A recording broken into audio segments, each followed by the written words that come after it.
It's the middle of the night over the Persian Gulf. Sirens are screaming across the capital of Bahrain. Residents are being told, on government alert, to find shelter. Now. Across the water, 7 Iranian ballistic missiles are already in the air, headed straight for Kuwait and Bahrain. And somewhere above the Strait of Hormuz, the single most important shipping lane on the planet, 4 Iranian kamikaze drones are closing in on passing vessels. The world's media is watching, but here's what they're not telling you. The US didn't just shoot these missiles down, it fired back, using a drone that America reverse-engineered from Iran's own weapon. It struck a fortress island so heavily armed, it makes most military bases look like parking lots. And it did it all while Iran was simultaneously lying to the world, claiming it had destroyed the American Fifth Fleet headquarters. This is not just a military story.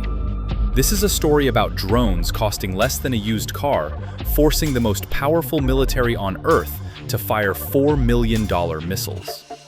About a secret island with underground missile cities buried beneath ancient salt caves. And about a war that is silently bankrupting one nation while quietly enriching another. Stay with us, because the version you haven't heard starts right now. On June 5, 2026, U.S. Central Command, CENTCOM, confirmed that American forces shot down 4 Iranian one-way attack drones launched toward the Strait of Hormuz. The drones, according to CENTCOM, posed, quote, an immediate threat to regional maritime traffic. Hours later, in what appeared to be a deliberate escalation, Iran fired 7 ballistic missiles toward Kuwait and Bahrain. 6 were intercepted. The 7th failed to reach its target. No American personnel were harmed. But here's what almost nobody mentioned. CENTCOM then did something aggressive. It struck back. U.S. forces hit Iranian coastal surveillance radar sites in 2 specific locations, a coastal town called Guruk and the island of Qeshm. Guruk is almost never named in Western coverage. Most outlets simply say radar sites in Iran. But Guruk sits right on the Hormuzgan coast, directly facing the strait, and the radar there is what gives Iran eyes on every ship that moves through the most critical choke point in the world. Destroy it, and Iran goes partially blind. That was the point. Now let's talk about Qeshm Island, because this is where the story gets genuinely extraordinary. Qeshm is Iran's largest island in the Persian Gulf, spanning nearly 1,500 square kilometers. To put that in perspective, it is significantly larger than both Bahrain and Singapore. But size is not what makes it terrifying.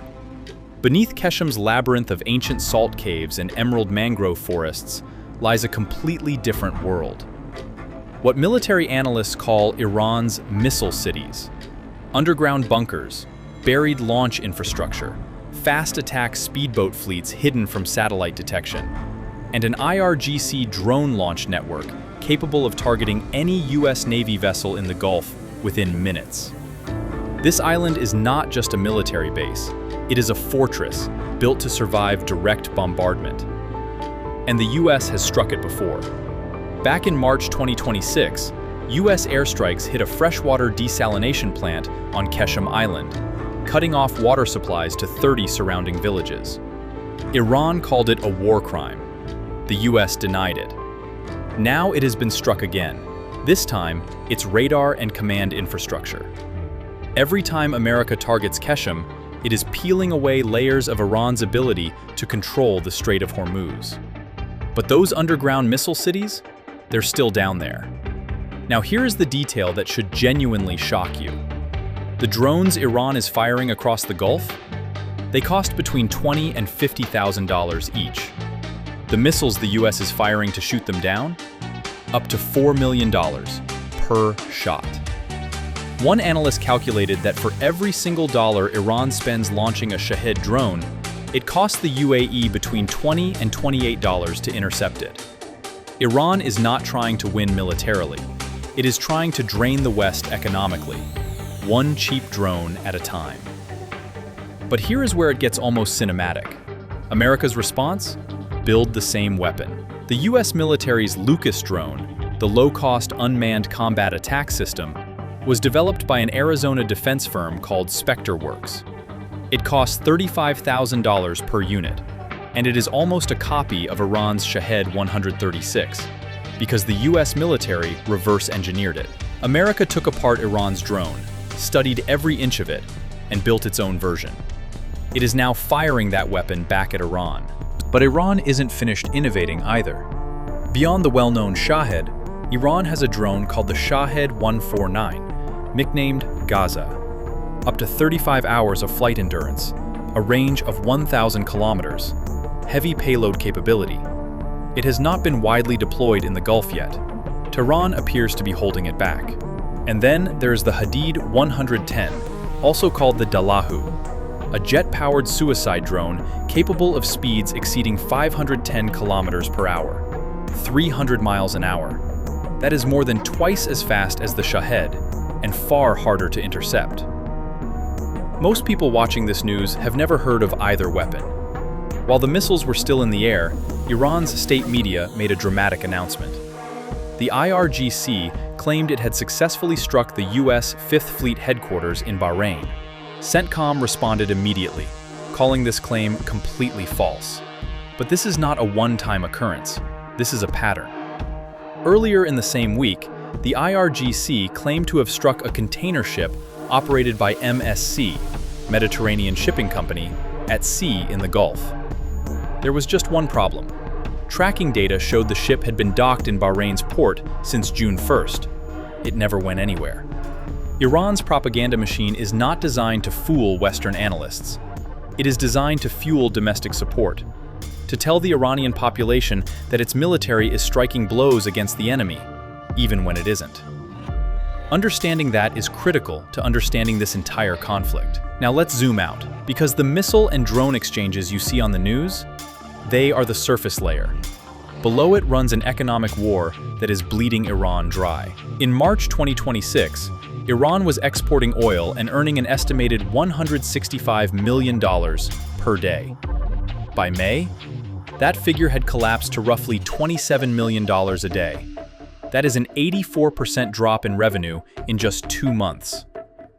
According to Lloyd's List shipping data, Iran has lost an estimated $5.8 billion in oil revenues between April and May alone, a staggering hemorrhage from a country already under severe sanctions.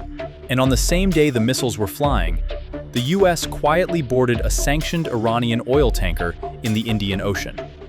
No press conference, no dramatic announcement, just a ship disabled with a Hellfire missile to its engine room, and Iran's oil locked inside. Iran's military aide to the supreme leader was very direct about what it would take to stop all of this. Speaking to CNN, Mohsen Rezai said any peace deal requires the US to release $24 billion in frozen Iranian assets. That condition has received almost no primetime coverage in the United States. Here is the number that should concern every single person watching this video, regardless of where they live. Iran's blockade of the Strait of Hormuz has disrupted 20% of the world's entire oil supply. The International Energy Agency called it, quote, the largest supply disruption in the history of the global oil market. In Asia, China's seaborne oil imports dropped by a staggering 3.6 million barrels per day in just 2 months. Japan, South Korea, and India saw similarly devastating reductions. And in Bangladesh, a nation of 170 million people, universities were shut early to conserve electricity, not because of war, because of a shipping lane. Meanwhile, the United States and Brazil, Canada, and Venezuela quietly increased their oil exports to Asia to fill the vacuum Iran left behind. America helped create this crisis, and America is now profiting from it. There is technically a ceasefire in place between the US and Iran, and both sides keep breaking it. The reason it cannot hold comes down to one word: Lebanon. Iran has demanded that any permanent ceasefire in the Gulf must also end Israeli military operations in Lebanon. Israel has not agreed. So the Gulf War remains hostage to a separate conflict, on a separate front, with no resolution in sight. And the UN nuclear watchdog is still being denied full access to Iran's nuclear facilities, meaning that after all this destruction, nobody in the West can say for certain what Iran's nuclear program looks like today.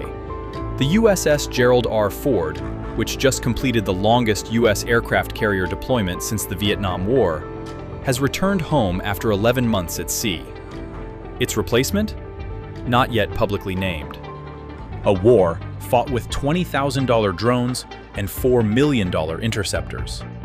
An island with underground missile cities that nobody on television is naming. A ceasefire that exists only on paper. And a global energy crisis reshaping the economies of nations that aren't even fighting. This is the Gulf conflict as it actually is. Not the version that fits in a headline, the version that matters. If you found information in this video that you hadn't heard anywhere else, that's exactly why this channel exists. Drop a comment below with the detail that surprised you most. Subscribe if you want analysis that goes deeper than the surface. And we'll see you in the next one.